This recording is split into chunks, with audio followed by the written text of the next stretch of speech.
ونصلي على رسوله الكريم.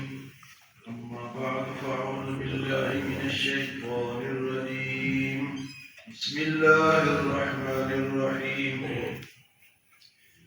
فإذا بلغن أجلهن فأمسكوهن بمعروف أو فارقوهن بمعروف وأشهدوا ذوي عدل منكم وأقيموا الشهادة لله ذلكم يوعظ به من كان يؤمن بالله واليوم الآخر ومن يتق الله يجعل له مخرجا ويرزقه من حيث لا يحتسب ومن يتوكل على الله فهو حسبه إن الله بالغ أمره قد جعل الله لكل شيء قدرا.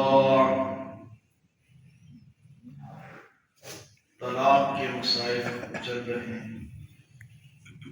فرمایا کہ جب تم طلاق دو تو سنت کے مطابق طلاق دو. سنت کے مطابق طلاق اس کو کہتے ہیں کہ ایک طلاق دی اور وہ بھی پاکی کی حالت،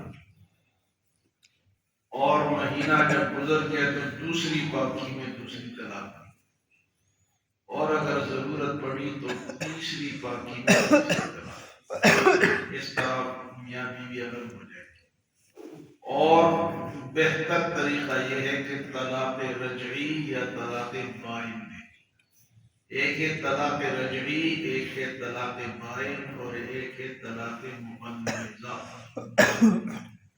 تو طلاق رجعی یہ ہے کہ طلاق ایک دے دی اور دل میں یہ بھی ہے کہ میں دوبارہ رجوع کروں. اور طلاق بائن یہ ہے کہ دل میں یہ ارادہ ہے کہ میں نے دوبارہ ملاپ کرنا ہے، دل میں یہ نیت، یہ طلاق بائن.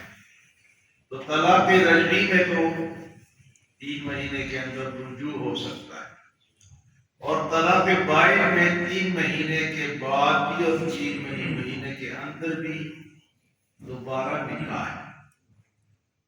یعنی جس میں یہ نیت ہو کہ میں نے جدائی کرنا. طلاق بائن میں کیا ہے؟ 3 مہینے کے بعد یا 3 مہینے کے اندر کیا ہے؟ نکاح دوبارہ. اور طلاق مغلظہ 3 طلاقیں دے دی تو اس کے بعد کچھ بھی. تو یہاں اوپر فرمایا کہ جب طلاق دے دو تو ان دنوں کو گنو، واحصوا العدہ، اور گنتے ہوئے واتقوا اللہ ربکم، اللہ سے ڈرتے رہو، غلط بیانی نہ کرو. اور یہ جو طلاق کا پیریڈ ہے 3 مہینے، وہ خاتون خاون کے گھر میں گزارے. خاون بھی اس کو گھر سے نہیں نکالے اور خود بھی نہ نکالے.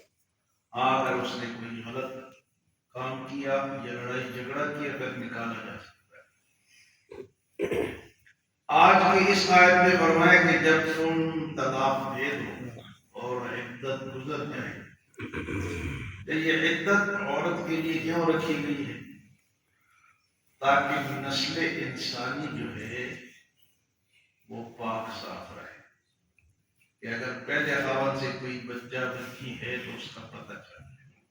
3 مہینوں میں پتہ چل جاتا ہے، اور اگر فوت ہو جائے تو 4 مہینے 10 دن، تاکہ اگلے کا بچہ ہے تو ٹھیک ہے، نہیں ہے تو پھر بھی ٹھیک ہے، پتہ چل جاتا ہے.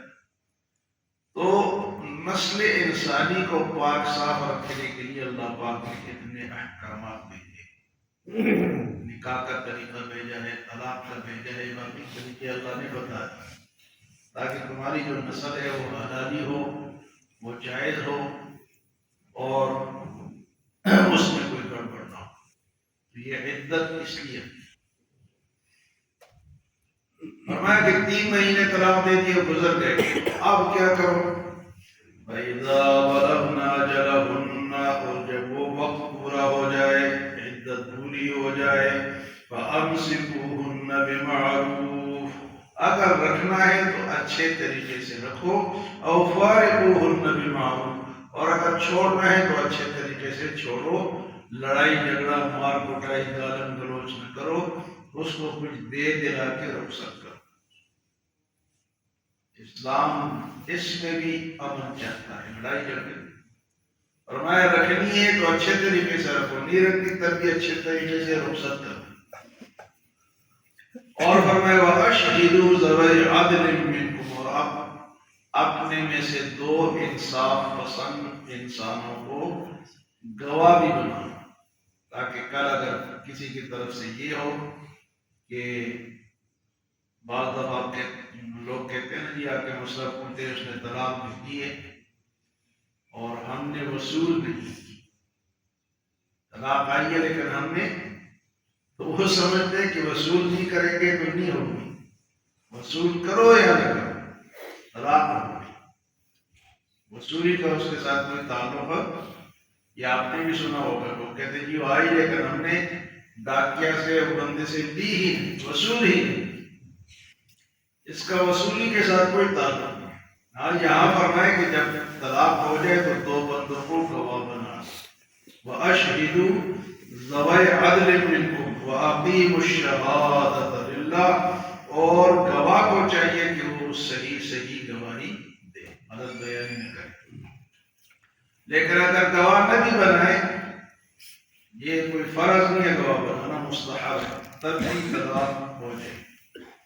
اس کے بعد فرمایا ذَلِكُمْ يُوعَظُ مَن كَانَ مِنكُمْ يُؤْمِنُ بِاللَّهِ وَالْيَوْمِ الْآخِرِ، یہ نصیحتیں تو اس شخص کے لیے ہے جو آخرت پہ ایمان رکھتا ہے، وہ ان باتوں کو مانے گا، ورنہ لوگ اپنی مرضی کرتے ہیں۔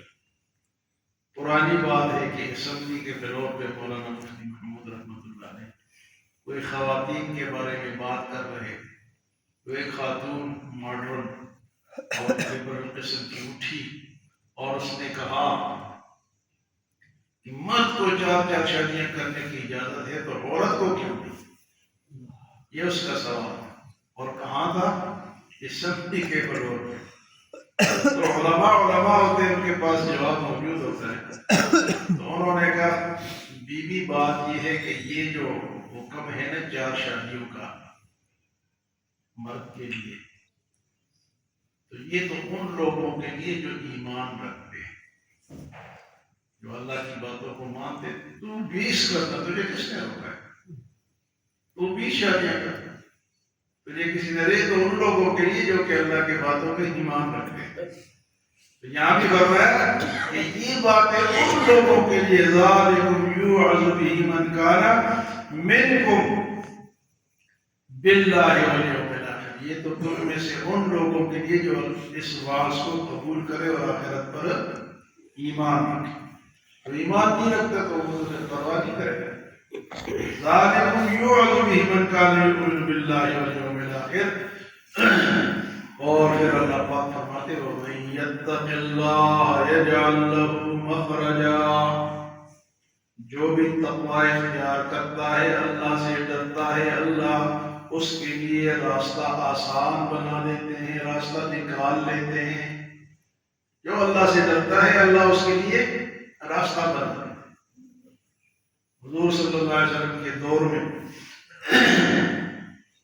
ایک واقعہ اسی طرح پیش آیا کہ صحابی نے کہا کہ میرے بیٹے کو کچھ کافر اغوا کر کے، تو آپ صلی اللہ علیہ وسلم نے ان سے فرمایا کہ یہ وظیفہ پڑھو، لا حول ولا قوت الا، صبر کرو اور وظیفہ کرو، اس کو اور کیا ہے؟ یہ جو وظیفہ ہے لا حول ولا قوت، جو شخص 500 دفعہ دن میں پڑھے گا اللہ اس کے مسئلے کو حل فرما دے گا، کوئی بھی مشکل ہو، کاروبار کی تنگی ہے، کوئی اور لوگ وظیفے پوچھتے ہیں، تو یہ حضور نے بتایا، اپنے صحابی کو بتایا کہ 500 دفعہ کیا پڑھو، لا حول ولا قوت۔ یہ عرش کے خزانوں میں سے ایک خزانہ ہے۔ تو فرمایا وَمَن يَتَّقِ اللَّهَ، اچھا وہ صحابی کا واقعہ ہے کہ وہ انہوں نے پڑھا تو بیٹے کو اللہ نے، وہ لوگ کوئی کام میں مشغول ہو گئے اور وہاں سے ان کی بکری شکریاں اٹھا کے اس طرح کھا گئے، گھر پہنچ گئے۔ اچھا جی، اس کے متعلق اگلی آیت میں کہ فرمایا کہ یا اس میں ومن یتق اللہ یجعل لہ مخرجا، جو تقوی اختیار کرے گا اللہ اس کے لیے راستہ نکال دے، راستہ بنا دے، آسانی کر دے۔ یہ تقوی کے ساتھ شرط تھی، جو تقوی بہت بڑی چیز ہے، اللہ ہم سب کو نصیب کرے۔ تقوی کا مطلب ہے اللہ کا خوف، ظاہر میں بھی اور باطن میں بھی، لوگوں کے سامنے بھی اور چھپ کر بھی وہ تقوی اللہ سے ڈرتا ہے، اس کو تقوی کہتے ہیں۔ اور فرمائی یہ جو تقوی والا شخص ہے وَيَرْزُقْهُ مِنْ حَيْثُ لَا يَحْتَسِبُ، اس شخص کو اللہ ایسی جگہ سے روزی دیں گے کہ اس کے گمان سے بھی نہیں ہو۔ تو وہ جو بچہ بکریاں لے کر آیا تھا، وہ ان صحابہ کے تقوی کی برکت سے اللہ نے بچہ بھی دے دیا، روزی بھی دی۔ حضور سے پوچھا کہ ہمارے لیے جائز ہے؟ آپ نے فرمایا کہ جائز۔ وہ تو اس لیے کہ وہ انہوں نے ظلم کیا تھا، ویسے کسی کافر کے مال کو لے کے بھاگنا یہ جائز نہیں ہے، لیکن وہ تو ظالم تھے اور ظلم کر کے گئے۔ اگر ہم کسی کافر ملک میں جائیں اور وہاں سے ہم کہیں کہ یہ تو کافر ہے، ان کے مال چرا کے بھاگ جاؤ، تو یہ جائز کرتے ہیں لوگ دوسرے ملکوں میں جاتے ہیں، لوگ کافر ہے یہ لوٹو، تو اس طرح اسلام میں یہ باتیں جائز۔ ہاں ایسا کوئی ظالم ہو، ظلم کیا ہو، یا وہ حربی کافر ہو، ہمارے ساتھ لڑائی کر رہا ہو، تو اس سے جو مال حاصل ہوتا ہے مال غنیمت ہے، وہ جائے۔ وَيَرْزُقْهُ، جو فرمائے کہ جو تقوی اختیار کرے گا اللہ اس کے لیے راستہ بنا دے گا۔ وَيَرْزُقْهُ مِنْ حَيْثُ لَا يَحْتَسِبُ، اس کو روزی ایسی جگہ سے دے گا جس کے اس کے گمان میں نہیں، کیونکہ روزی کس کے ہاتھ میں؟ اللہ کے۔ وَمَن يَتَوَكَّلْ عَلَى اللَّهِ فَهُوَ حَسْبُهُ، اور جو اللہ پہ توکل کرتا ہے اللہ اس کے لیے کافی ہے۔ وَمَن يَتَوَكَّلْ عَلَى اللَّهِ فَهُوَ حَسْبُهُ، قرآن کی آیت ہے قُلْ حَسْبِيَ اللَّهُ لَا إِلَهَ إِلَّا هُوَ عَلَيْهِ تَوَكَّلْتُ وَهُوَ رَبُّ الْعَرْشِ الْعَظِيمِ، کہو کہ میرے لیے اللہ کافی ہے۔ حضور سے اللہ پاک نے فرمایا قل کہو حسبی اللہ لا الہ الا هو علیہ توکلت وهو رب العرش العظیم۔ یہ بھی زبردست آیت ہے، سورۃ توبہ کی آخری آیت ہے۔ ومن یتوکل علی اللہ، جو اللہ پہ توکل کرے گا فهو حسبہ، اللہ اس کے لیے کافی ہے۔ حدیث مبارک میں آتا ہے کہ اگر تم اللہ پر اس طرح توکل کرو جس طرح کے پرندے کرتے ہیں تو اللہ تمہیں ایسی جگہ سے روزی دے گا تمہیں پتہ بھی نہیں چلے گا۔ لیکن توکل کس پہ ہو؟ اللہ۔ روتے رہتے ہیں، رو نہیں، اللہ پہ توکل کرو۔ فرمایا کہ پرندے صبح بھوکے نکلتے ہیں، کوئی کاروبار نہیں، کوئی دکان نہیں، کوئی ٹھیا نہیں، لیکن توکل کس پہ؟ اللہ۔ صبح بھوکے نکلتے ہیں، شام کو پیٹ بھر کر واپس آتے ہیں، کیونکہ پرندوں کا توکل کس پہ؟ ہمارا دھندہ نہیں ہے، ورنہ آپ کر سکتے ہیں۔ ہم تو کہہ رہے دکان ہوگی تو کام چلے گا، دکان نہیں ہوگی تو ہم مر جائیں گے، لیکن روزی کون دیتا ہے؟ اللہ۔ وَمَن يَتَوَكَّلْ عَلَى اللَّهِ فَهُوَ حَسْبُهُ، جو اللہ پہ بھروسہ کرتا ہے اللہ اس کے لیے کافی ہے۔ ان اللہ بالغ امرہ، بے شک اللہ تعالیٰ اپنے بات کو، اپنے کام کو پورا فرماتا ہے۔ ان اللہ بالغ امرہ، اللہ کے جو کام ہے وہ کر کے دکھاتا ہے۔ قد جعل اللہ لکل شیء قدرا، اور اللہ نے تو ہر چیز کا ایک انداز بنایا ہے، اندازے کے مطابق وہ روزی دیتا ہے، اندازے کے مطابق وہ دن رات لاتا ہے، بارش لاتا ہے، نیل لاتا ہے، یہ اس کا اندازہ ہے، اس کو پتہ ہے۔ قد جعل اللہ لکل شیء قدرا۔ تو آج کی آیت میں طلاق کے مسائل میں کیا ہے جی؟ کہ رخصت کرنا ہو طلاق کے بعد تو اچھے طریقے سے، اور گواہ بنا لو اور اللہ سے ڈرتے رہو، اور جو اللہ سے ڈرتا ہے، اللہ پہ توکل کرتا ہے، اللہ اس کو ایسی جگہ سے روزی دیتا ہے جو انسان کے گمان میں بھی نہ ہو۔ اللہ ہمیں عمل اور سمجھ کی توفیق عطا فرمائے۔